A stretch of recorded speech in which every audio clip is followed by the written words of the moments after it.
General Smith, ladies and gentlemen, good morning and welcome to day 2. Thanks very much, particularly to those of you who've come back after day 1. I am your warm-up act.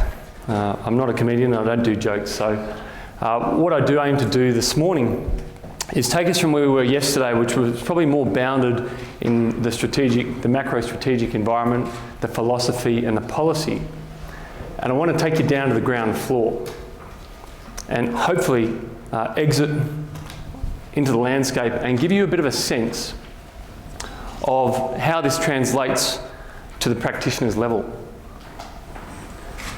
Using my experience as the commander of the 205th Corps Coalition Advisory Team, 205 CAT, from 2014, and my dual role as the advisor to the Corps Commander, my hope is that I'll provide you with a few universal reference points and observations that give you a sense of why this is important and why it is worth investing in. I'll then be followed by Warrant Officer Roberts, who will contrast my experience advising a warfighting organisation with his as a mentor and instructor at the Afghan National Army Officer Academy in 2013-14. You'll get some comparisons and some contrasts, but indeed across that spectrum over 40 minutes, you'll get a sense of the spectrum within which you can advise. Now, one of the important things I want to stress on behalf of both of us is we are not suggesting that what we did in Afghanistan is the solution. As I indicated, hopefully we'll offer you a few universal reflections that I do believe have broader application. And as we saw yesterday, we could have taken the Vietnam slides and inserted Afghanistan and it would have been the same outcomes. So hopefully we'll give you a bit of a sense of that today.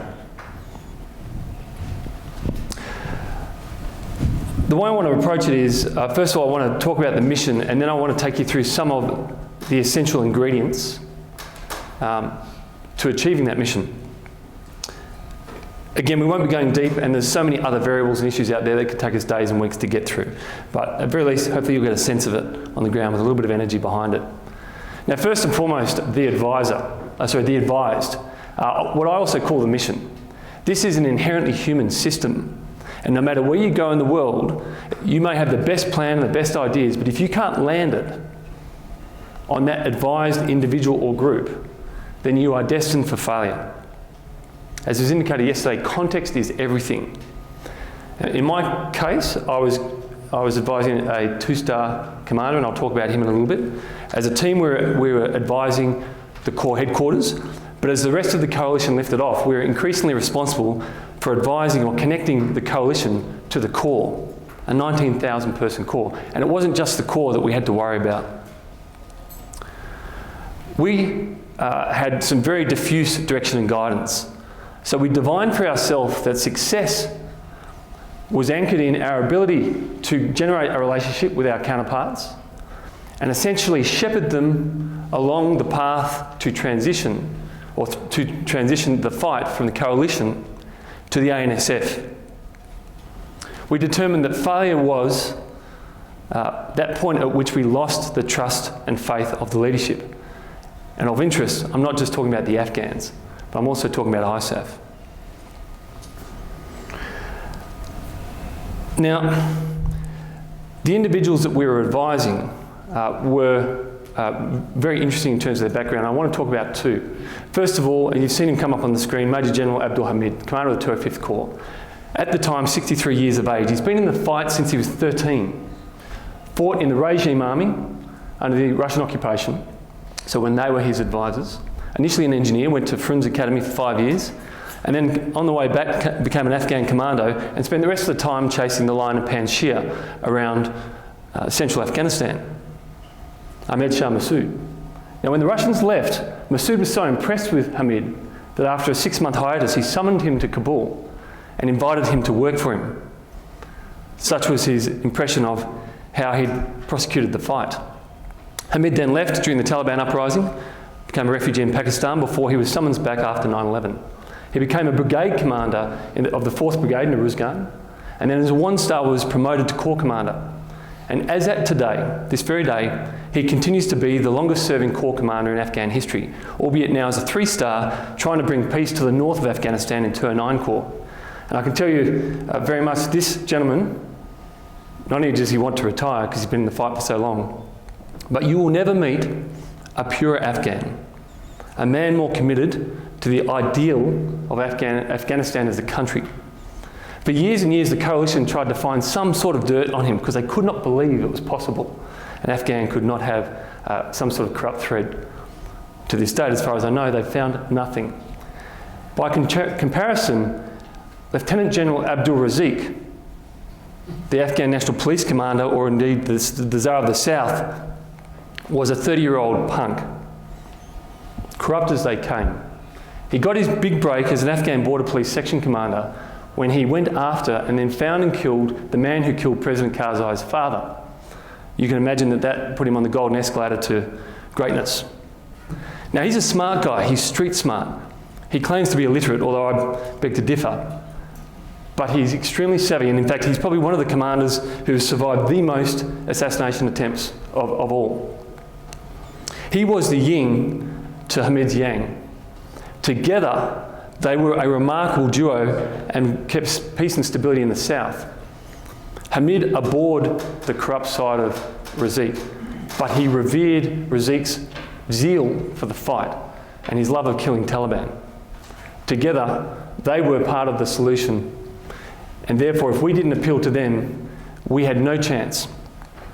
Now, while Razik was all about give me the resources and get out of my way, in fact, you can leave the country and just leave your stuff, Hamid was the one who schooled me in this idea of advisors for a generation. And he said to me one day, in a period of frustration, he said, if you want to do what you said you were going to do, if you want to build my army, if you want to make my country stable and peaceful forever, then you must stay for at least a generation. Because you need to get rid of me, everyone above me, and everyone below me down to around the 20-year-old. You need to make sure that the president and everyone below him has an advisor. Because as soon as you go, we'll go back to the way it used to be. And that's not good. You need to be here for a generation. In that moment, I was very much a student. And in 2 breaths later, I could transition from student to teacher, or peer, fellow warrior, interpreter, guide, sociologist, psychologist.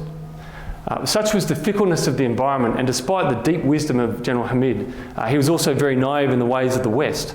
He spoke good English, but he didn't necessarily have all the context and understanding.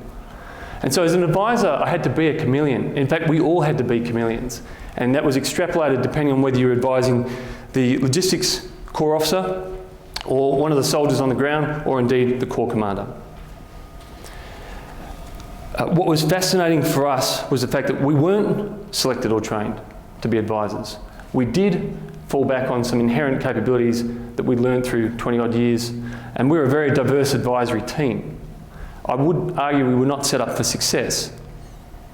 But it didn't mean that we weren't successful. And Mark mentioned yesterday the AFPAC Hands program that the US run. Very quickly, if you're not aware of it, essentially what it meant was people would get selected and then trained over the course of about a year in languages, culture, how to educate and train, and how to engage specifically in that environment. And then you deployed for a year, you came home for a year, and your opposite went out and deployed in the same area, and then you went back. And this cycle could repeat 2 or 3 times. So your Afghan counterparts had continuity, persistence, which is something that we didn't have. And even though we gained the credibility and the faith of our Afghan counterparts, their lament came as soon as they knew we were leaving. And so we were always behind the power curve. In order to counter some of that effect and some of those issues, on our deployment, we looked at things a little bit differently. And we employed the ASDA cycle. Now, yesterday there was mention of David Kilcullen's complex warfighting doctrine. Out of that was the ASDA cycle: act, sense, decide, adapt. And that's something that we did. And in fact, this is the last picture up there. You may not be able to see the detail, but the essence of it is this idea that when you are advising, you need to be constantly sensing the environment. You need to be employing all these different characteristics to make sure that you're making or hitting the right mark. We did this on an individual level, we did it intuitively, and we did it collectively in a formal sense. We had no preconditions or preconceptions about success. We were interested in measuring progress and keeping it very simple. We wanted to make sure that everything that we were doing was integrated. And when I talk about the team, I'll talk about why that was harder than you could imagine up front. And so we found that useful for us. And if nothing else, you don't have to have a cycle, but it was just understanding your environment and constantly acting like the chameleon and adjusting. And often that was the case in the Afghan environment, but often it was the case in the ISAF environment. I had many days where I much preferred the company of Afghans to that of the coalition, because of some of the illogic associated with what we were trying to achieve. And indeed, as Mark intimated yesterday, what right looked like in the context of the Afghans. And as advisors, that was extremely critical to success once again. What right looked like in their eyes. It didn't matter what we thought. And I'll leave with this anecdote before I move on. I'm surprised Mark didn't mention it yesterday, but when he and Josh Jardine embedded with the J3 and J5, they had this beautiful sync matrix. Military decision-making process perfect. And it was from the previous team, and it was excellent, they loved it. But as soon as the last team left, they got rid of it. And when Mark and Josh asked them, well, why have you got rid of the sync matrix? They said, well, we liked the last guys, and we didn't want to offend them, but we didn't really like the sync matrix. So now that you're here, we've got rid of it, and you'll give us something new, and it'll be great. And we actually, we went, right, okay, interesting. Sense the environment, watch how they organically plan, map on the floor, everyone kneeling down and around. And then over time, Mark and Josh actually built a system which brought in elements of the NDMP, almost at the Afghans' request, to enhance the Afghan system. And I'll come back to the Afghan system towards the end. But that was an example of adaptation, which I thought was really good. Now, in order for us as advisors to be effective, we needed critical enablers. And you'll see the first slide, the first picture really pictorialises or illustrates what I'm talking about. Couldn't go anywhere without an interpreter and a guardian angel. Now, in years gone by, guardian angels were not considered necessary, but they were a product of the green on blue attacks. The reality is, the guardian angel is much more than that, and I'll come to that in a second, but the interpreter, they are key critical to your success. And even if your counterpart speaks English, the interpreter is more than just a linguist. They do plenty of that. And Shah Jahan Sahibzada, my interpreter, was extremely good across 4 different language sets. But it was actually about everything else. He became a part of General Hamid's trusted inner circle. I still to this day, I'm not quite sure why, but it worked. And it was important. I learned that in the Afghan environment, language is secondary to an intangible, almost a magical communication between them that was not about the language. Often they were communicating one word, what we took a whole page to get out. And as a result, we were missing everything. Without him cueing us to everything that was going on in that room or in that environment, A, we were often unsafe, and B, we were often missing the point. Even if there was this apparent facade of issue and point over here. Now, when you partnered him with a guardian angel, they become a powerful force for good. Because the guardian angel wasn't just about security. That person was out there creating his own relationships and networks with the other bodyguards, with all the security, the Afghan security, with all the various minions who support the generals, support the staff officers. He was training them, teaching them, sharing with them, and together when they were bouncing off each other, it was amazing what you found out. So they became passive collectors for good as well.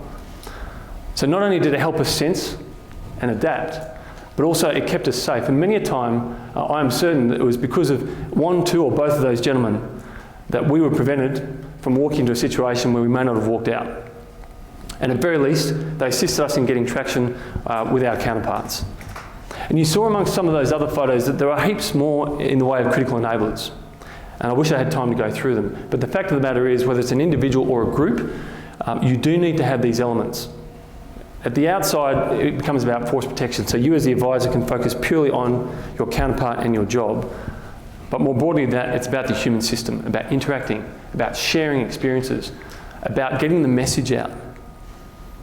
And all these people were critical to each part of the advisor who was at the tip of the spear, the success that we achieved.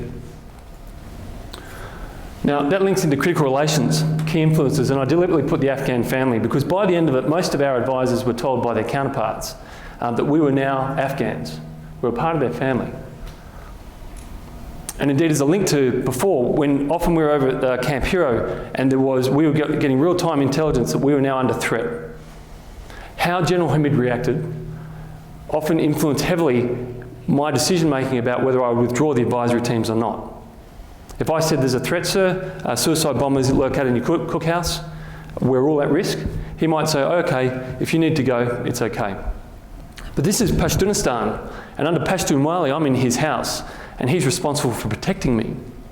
So on certain occasions when he would say, it's okay, it's no problem, I would know that if we left, that we would lose ground. And it would be the same amongst all our advisors. So we would make the decision either to thin out all non-essential personnel or stay.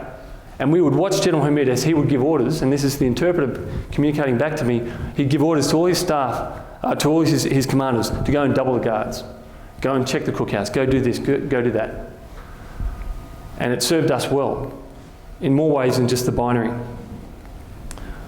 So those critical relations are important, and it's not often the people that you think of. Now in General Hamid's case, his MA, Colonel Ghaffar, had been with him for 15 years. Trusted agent. And he'd just been there all the way through. His ADC was a non-biological nephew from his village in Wardak province. The Chai boy, Baluch, he was a distant relative. But he was so critical to General Hamid that the relationship we formed with Baluch, the Chai boy, became also critical to our success. And General Hamid knew about it, and it was very genuine, very personal. But the fact that we paid respects to his Chai boy, we spent time with him, and the other guards, I guess, won us additional credit, amongst other things. And all our advisors did similar things in their own area because all the staff officers had their similar subordinate sort of matrix. So let's talk about the team, because I know time is against me.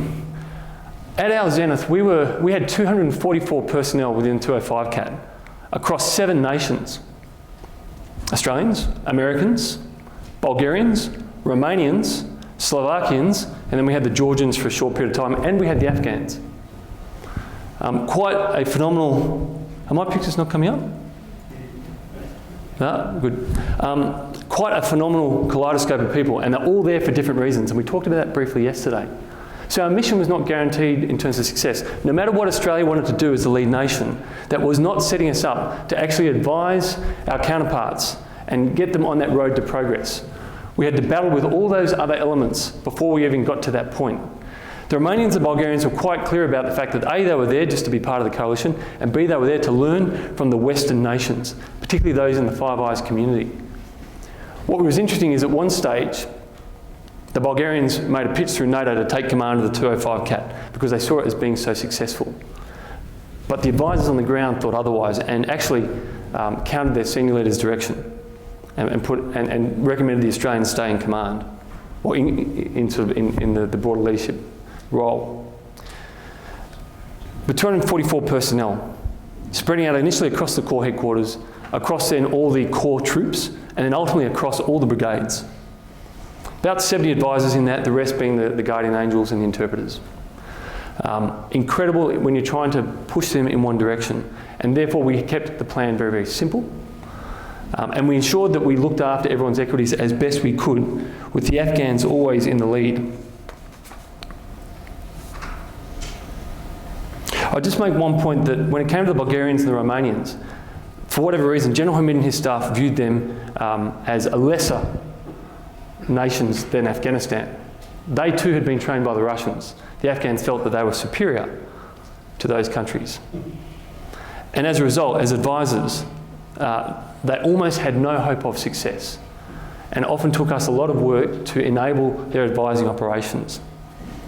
It was a very interesting experience when we were trying to create a collective outcome. But integration of those effects was the most important piece, and supporting, complementary was always part of our matrix or our lattice approach, so that whenever we left, regardless of what our start state or end state was, we left a framework upon which the Afghans could continue to build with some degree of Afghan context and logic.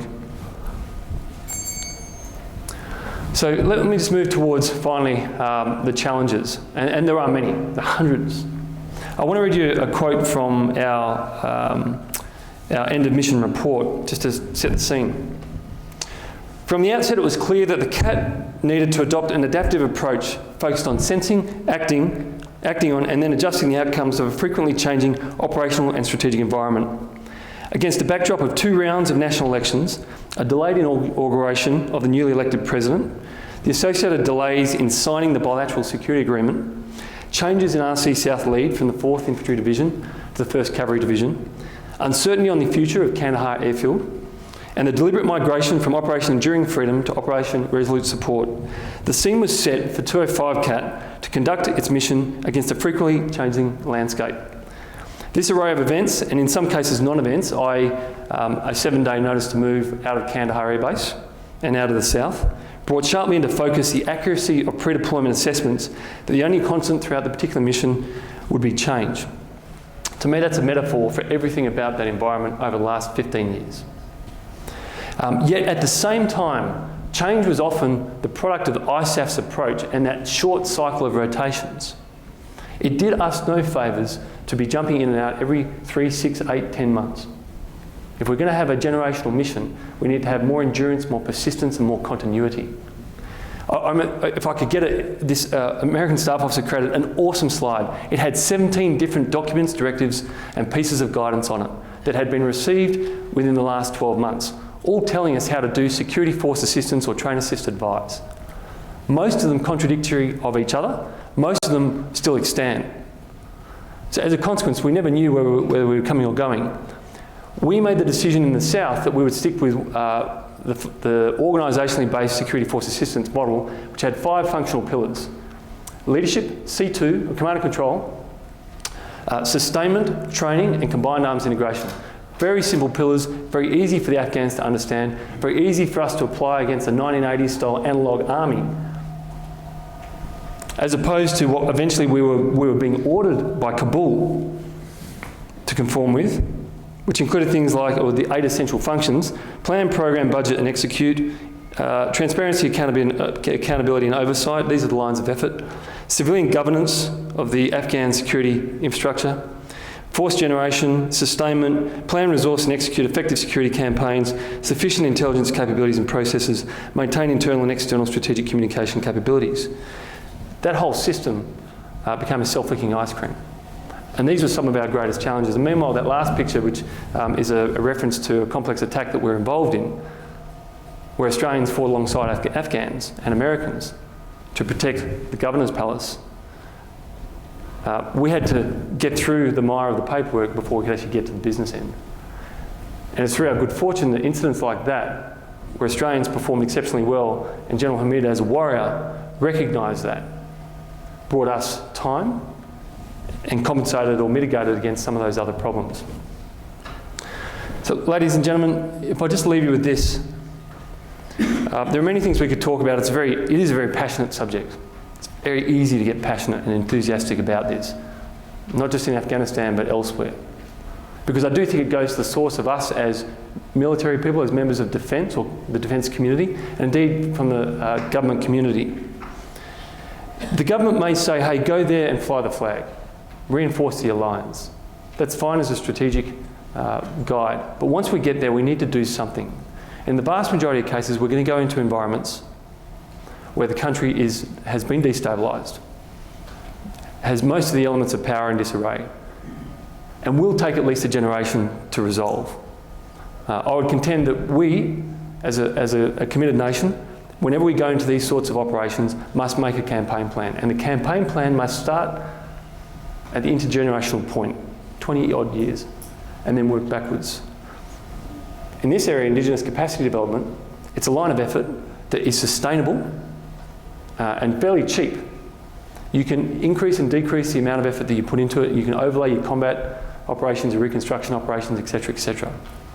But without this as a solid foundation, without that persistence and that continuity, your ability to ensure your own commitments, the expenditure of your blood and treasure, against some of the challenges that we're seeing currently in places like Iraq and Afghanistan is undermined.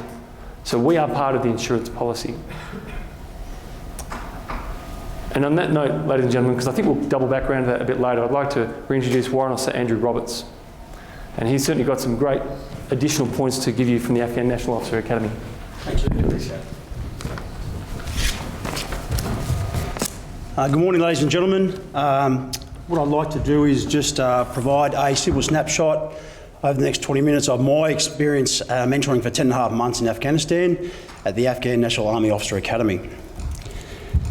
It's important to note up front that everything we did was undermined or underpinned by three certain factors or truisms, and that is the influence of culture at both the military, religious and racial aspects. And all those things worked counterproductive in so many of our undertakings as a mentor. And if you don't fully appreciate those up front, then you're really going to struggle in achieving what you needed to achieve.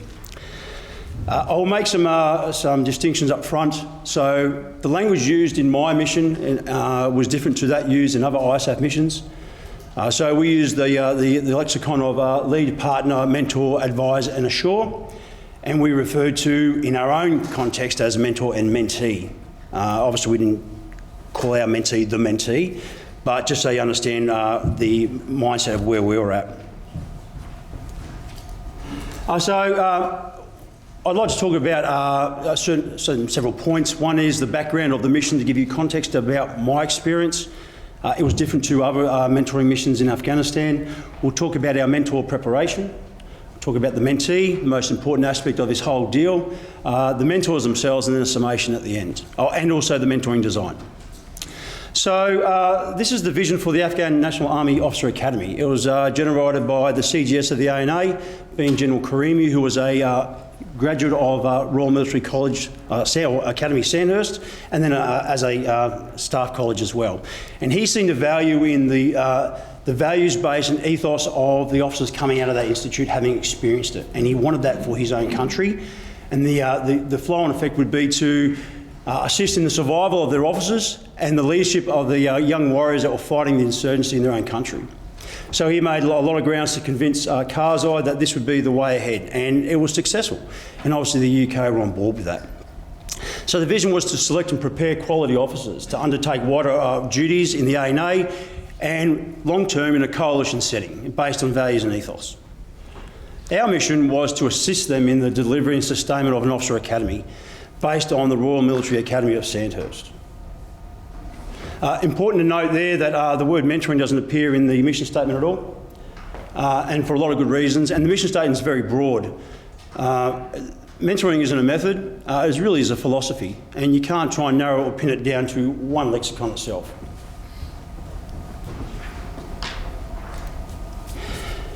It was a UK-led mission, okay? It was their franchise, and that's where we were going, so that was no problem. The numbers on the board of the mentors allocated was tranche 3. They were the people who had the first interface between the ANA instructors that were mentoring and the officer cadets of the very first intake of officers in this training institute. The academy target, as you can see, was quite ambitious: 1,350 officers a year and 150 female officers. Very ambitious, but achievable if everything went right, which it never does. Our mentoring target, though, was the staff, not cadets.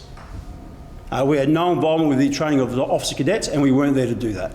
It's an important distinction to make. The location of the academy is 15 kilometres west of Kabul at a place called Karga, very historical ground, the north-south, east-west corridor for almost every invading army over time. And it's situated in a dell of high features, so down on the flat ground there, a very compact space, and it became the centre of learning for the ANA in the future, very visionary. It's called the Marshal Fahim National Defence University, named after the Vice President who passed away in 2014, and it would house all the centres of learning for the ANA: Coin Academy, Staff College, Sergeant Major Academy, Language School, Military Kabul High School, Public Affairs, Religious Cultural Affairs. Also currently housed the National Military Academy of Afghanistan, which is an officer training institute, what we'd recognise as West Point. So it was going to be packed. Over 15,000 people would occupy this centre of learning. So it's quite visionary. We were supposed to be in a permanent build. We never achieved that. We will end up being on the car park of the academy in expeditionary tents. And you know what, to be quite honest, the facilities were pretty good. Not perfect, but pretty good. The rest of the enablers that would support training were austere at best. Let me talk about the mentor and their preparation. So our preparation spanned 4 countries, Australia, UAE, UK, and then 2 locations in Afghanistan. In 4 of those locations, I received excellent training on enhancing my combat shooting and survival skills, fixing holes, culturally aware to the point of drowning, and how to command protected mobility vehicles and sweep for mines and exploit IEDs. Great stuff. I received absolutely no training and preparation for mentoring, and we had to fall back on our inherent ability to, in our own armies, on our leadership qualities and traits to get us through this, and some good old common sense. The only real benefit we had from the training was Kennedy's training on our key leader engagement and social aspects with the Afghans. Other than that, we were devoid of any sort of mission focus on our roles and responsibilities as a mentor, which are important. The experience of our own soldiers was limited. Some of our guys that had only been recently promoted had never worked in a training establishment in our own armies, let alone an officer one. And so there was a certain knowledge void, professional void there that we would need to sort of like fill somehow or bluff our way through. And so our selection process wasn't the best. Our mentoring framework was non-existent. We had no documents on what we could expect to do as a mentor, how we would track progress, define success. There was nothing, it was a void. And I'm not understating that. There was no awareness of what we'd be actually assisting them with. So there was no curriculum that we could grab hold of or access. There's no training management plan which defines what you teach, how you teach, when and how it's resourced, and the expectations and standards required. And there were no learning support tools. The actual lesson itself, the presentation, the speaker notes, lesson plan, training aids, assessments to assist with that. Void, and didn't receive that until about 3 days before we actually started mentoring with cadets on the ground with our staff. Our professional knowledge was lacking. Not from our own military forces, but my understanding of Eastern Bloc tactics, Soviet, American, Afghan developing doctrine coin is not at 100%. I don't generally do this, but I study that in my spare time. But we had no visibility that that's what would be a requirement. Okay, and it was, because that's the tactics they were using, and we were professionally embarrassed very early, and we'd need to do a regain to get their trust. And our success wasn't defined. What is success? What is progressive success? What were the goals and milestones that we at an individual and operational level could expect? And again, very silent on that matter. Let's talk about the mentoring design now. How are we actually going to crack this nut? And that's the $1 million question. So ISAF at that time were at mentoring, moving into advice. So that handoff where the ANO were now responsible and independent for most of their operations, with just some tinkering from the edges by ISAF. A normal assumption is that our mission would be at mentoring as well, and it was. That's where we come in at. And to quote Colonel O'Neill, I wouldn't be starting there. So we actually started in the middle of the mission, and that created a lot of issues. So we heard the success from Brigadier Iron on the British in Oman and that whole leading and then partnering and transition of authority and command and responsibility. And the UK have a very proud history and prestigious history of establishing officer institutes across the region, Oman, Bahrain, India, but they led for 10 or 15 years. And they slowly transitioned. And here we were in a war-torn country, in a fledgling government, in a coalition setting, with no preparation, getting the ANA to lead from the start.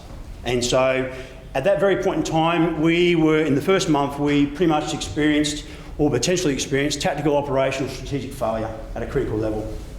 Both for the individuals and mentors, and not being able to do what we thought we were supposed to do, and being inhibited by so many aspects.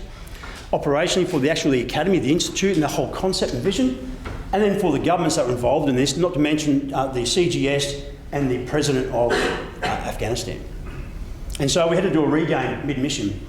And we had a good opportunity because certain people were scratching their heads without naming names, didn't know where to go with this, and we were just bumbling along. And the CGS from the UK visited and asked the opportunity to speak to the Colonials, which was everyone not of the UK. And some said, what do you think? And some outspoken Australian went, we're starting in the wrong place. You've got it all wrong. which then kicked off a whole heap of discussion and embarrassment. But in the end, we basically rolled into what's called Mentoring Plus, or a mentoring framework called the Mentoring Umbrella, which allowed an individual to move or evolve or devolve with the level of intervention required from lead through to advise at any given point, including the training of cadets now. We could show them what right looked like. And we didn't have that opportunity previous due to political policy from above. Let's talk about the mentee. This is the main guy. Okay, so that's Din Mohammed, the one in the middle. He was my first mentee, and then Shamsuddin, who was a sergeant in the platoon and then become the RSM. So we skipped a whole step.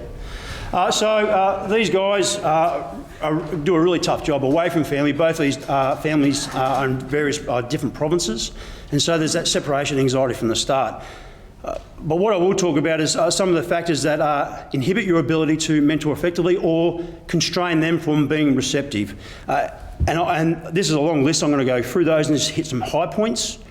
So the whole process starts with the selection of the instructor and his ability, where he come from, and his opportunity to leave one of the corps to come into a training establishment and being released by his general or brigadier. Their suitability to be instructor, they go for a training process and then placement in the appropriate position within the academy. All that sounds really great, but in the end, numbers tell the story, and whether they passed or failed, they were selected. Other factors was the spoken language and the various dialects, and who has supremacy of language. And in this case, as you've seen, it was Dari is the official language, but tell a Pashtun that, and good luck. Their experience and ability, their ability to command and lead, and their expectations of that, their own competence, professionalism, religion, their religious beliefs, hospitality, learned helplessness, their ownership, competitiveness, fear of perceived failure, reputational risk, length of the term, tribal affiliation, career longevity, the officers leading need to congratulate, acceptance of failure, cheating, habitual lying, discipline, punishment, family, documentation, and our own language are just some of these aspects that impacted. Let me talk very quickly about the length of the term. It is an endurance race over a whole year for these people, and so they were very excited in the first 3 or 4 weeks of each term. In the middle of the term, they got tired. It became more difficult to influence them or be associated with them. In the last 3 or 4 weeks, they downright just avoided you or were adversarial, and mentoring fell away to nothing, and resulting in us sometimes not going down at all and being threatened with our lives. So we did that for term 1, and then we experienced that song again in term 2. Although this time we were a little bit better prepared for that, but the effects were still the same. By week 13 of the term 14, they weren't interested anymore, missing home, long hours, poor conditions for themselves, and they were over it, being spoken to. Let me talk about documentation, and something I never considered. If you've ever seen someone write an Arabic script, it's a long process. So our whole process of how we map development of our people, we chart and we capture that in PCNs and note-taking, counselling. Our assessments can be long answer requirements. Everything we overdo with words on paper. That doesn't translate for them. They don't have that opportunity in time to sit down for 20 minutes and write one sentence. And we seen that yesterday with the analogy of the circling a picture as to define what course of action they would take. And we did the same thing. So mid-mission, I sort of rewrote all the assessments and all the counselling tools, PCNs, to have a list of qualities pre-generated for them because they couldn't do it themselves, tick and flick the appropriate box to provide that on-the-spot counselling back to the officer cadet to enhance his development, but also their development as well. And all assessments then were multiple choice, because the alternative was to read it out in 2 languages and the instructor give the answers to the cadets, achieving nothing. And that's just one consideration from here on that I never thought about before going into that. And then I was there drafting away, thinking I was doing a wonderful job, and all I was doing is compounding the problem. Punishments. We talked about moral injury. The punishments we witnessed for the A&A was normal jogging, beating each other, holding vessel bricks above their head until it fell on their head, stress positions on chain wire fence with the feet at about 5 foot above the air on fingertips, leopard crawling through urine-soaked mud in winter, leopard crawling around the outside of the compound, which is a kilometre, coming back like the Walking Dead, gazing into the sun for 10 or 15 minutes without blinking, almost blinding them. These are some of my least favourite things. And it was a real issue for us because in our own country we'd been jailed.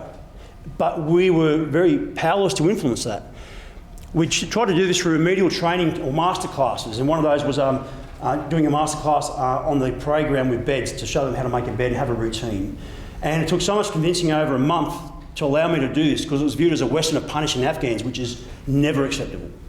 And so you need to spin a different story to get the effect. And I took all the staff through, and over a period of 2 hours, from me leading and having lots of problems and cadets telling me to F off and everything, through to the sergeant major I was mentoring, smashing his own people, and we had a routine within 10 minutes, like they could make a bed and establish everything within 10 minutes. So showing what right looks like works, and you need to spin it as something other than a punishment. But they're really good at corporal punishment. It's just not their way ahead if they want to be a contemporary army.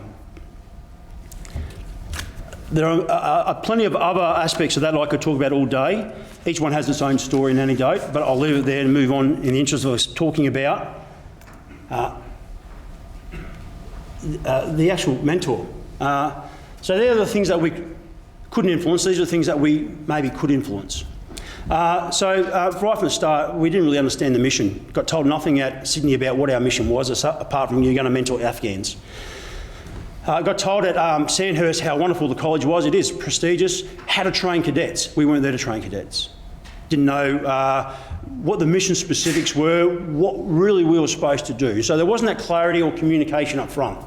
Even going through theatre at 633, speaking to the General and his staff, he goes, "I'm not sure what you're doing, Robbo, but if you need anything, let me know." So clarity was not achieved, okay? That would come in time once we got there. Mentor preparation was underdone, underwhelming, and we missed it by a country mile, and I'm quite critical on that. For a bunch of smart people, we did a really poor job. Really poor job. Maybe it wasn't the main effort. It was the largest mission in Afghanistan at the time, but obviously it wasn't the main effort because we didn't apply the intellectual rigour that it deserved. The project enablers were absolutely absent. We got there and we had to write the TMP, we had to write every single lesson package, presentation notes, which put an additional impost and drain on the mentors who mentor for 12 to 13 hours and then come back and work till 2 in the morning writing up lesson plans to try and get something for their mentee the next day and have it translated. It damaged our credibility of being an organised professional army when we couldn't even mentor ourselves. How could we do it to a foreign force? Which then knock-on effect is all those reputational issues. In-theatre support was very ordinary. The UK had just gone to expeditionary. If you don't know what that means, it means you don't get much. Not much comes in, or if anything, more stuff goes out. And so it's austere living conditions in every aspect, including food. But not only that, from my own country's perspective, we got no support from our own country. No, you're with the Brits, you get everything off them. Had no computer log-ons, we had to use our private computers, which were all busted by the end because it was full of viruses. To generate every piece of paperwork for this, you know, the mentoring framework, the standing orders, the PCNs, the progressive reports on development of our mentee, all those things, all the assessments. And the irony of that was they wanted to charge us for OPSEC breach. And it's like, yeah, you've got to be kidding. You know, we're just missing the obvious here. And they're just sort of some of the things we own that we could have changed as a mentoring force. The big part I'll talk about is mental or emotional investment. Every soldier must succeed. It's in his mindset, it's in his makeup and genetics to say, I will succeed at any cost. And, you know, we own that and we did that really well and we took the ownership away from the ANA back to us. That we must make this thing succeed. And the mission itself, and we did that. The problem is when it doesn't work out the way you want it with your guy, you're disappointed. And you're angry, and all those emotions come to play, which makes us human. Well, that just creates friction, and we've seen that boil over in a couple of instances. And the Afghans are pretty good at tinkering with you on that and pushing you in the right direction to make that come to the top. There's no excuse, but it's important to know as a mentor there is emotional investment, and you need to be able to keep it in check. It's not like you don't care, you just need to not take it all on yourself. And I don't know what the answer to that is. It's an individual challenge, depending on, I suppose, how proud you are about what you do and what you want to invest into that emotionally. For most of them, we spent thousands of our own dollars buying resources that weren't available. Went out to make all the props and training aids for them and spend additional time there. You can't just fob that off as not relevant, and it needs to have its own conversation itself. Force protection was inadequate. Not the quality, best force protection, the guys did a fantastic job, but the quantity. And as we'd had more intakes, I've turned intake 1, 2, 3, and then the female tole, the requirement to spread ourselves out over training areas increased. Therefore, the force protection was more was required, but unfortunately there was not more. And that drove our ability to mentor. And some exercises we couldn't attend because there was inadequate force protection, and it wasn't preferred that we GA ourselves, although that become a permanent part as you go down and you mentor today and I'll GA you, which is not, for a one-on-one basis, wasn't really suitable. The last point talks to our understanding of our rotation plan and involvement and investment as a mentor. So we didn't adequately assess or analyse the impacts on the weather, the altitude our replacements would be exposed to, the fitness level required commensurate with the fitness level of the cadets they are now training and have to keep up with over mountains, in armour, and also the level of term. So our replacements will come in at the height of complexity in officer training, at combat team level. Don't know why we're teaching that, but we did, with all those complexities of the doctrine involved, and they had no front loading of any of that information, even though we'd set it back. And so you were really setting them up for failure straight away, and reducing their credibility to nothing from the get-go. To add injury to insult, there was actually no handover scheduled with our incoming replacement, and I had to fight tooth and nail to convince our command to leave 6 of our mentoring force there to do at least a handover at a company level. It's a no-brainer. You need to pass over the human interaction aspect from one to another, and particularly on the guy you're now advising on. And so again, it's another home goal, which it's not one of our finest hours. Let me just quickly sum up some of the key points of my experience. We're all smart enough people, our armies, and we should have done the detailed upfront analysis on the mission and end state and every line of operation in that training establishment for our mission in that country. And we failed to do that. And I don't know the reasons why, but we were doing that on the fly inside the mission, and we were so reactive to everything. And as a professional armies and a mentoring force, trying to teach a fledgling army about being prepared, taking the initiative, and looking through to the long game, we should have been mentoring ourselves. It was very embarrassing, and I'm quite critical on that, and I'm happy to go on record with it, as I just did. Change may be institutional, but it's not organisational. What the effects we had at that level in the institution wouldn't be felt for generations, 30, 40 years out in the A&A, once you had a massive volume of these influenced officers on the Sandhurst model. You've got to avoid a one-size-fits-all for preparation for theatre, and even theatres within the theatre change as well, whether in Helmand, Kabul or TK, where we were. Understanding and accepting politics drives everything, or shapes or influences everything. You can have the best plan, but if politically it's not palatable, forget it, you're wasting your time. You can't have a standard approach to mentoring. It's such a diverse subject. You really need to at least provide a platform or base about some of the considerations for discussion. And the last point, defining success. It's going to be different, but at least we were never told what that looked like. Individually, you need to know what you're aiming for, but at least you should have a conversation about it before you go on the mission, about what it may look like. For me, it's the guy turning up, wanting to have a chat with me and sticking it to a full day and doing some of the duties. Not perfectly, but at least he's there, and that was success for me on a very individual level. In the end, that's what we were required to do. We did it. We graduated A class. Not pretty, but we did it. And it's going from strength to strength. It'll just take a lot longer to achieve the sweet spot where we wanted. That concludes my presentation. Thank you very much. It's very rushed, very quick, but at least that's a little bit of a snapshot on what we're about as a mentor on that mission itself.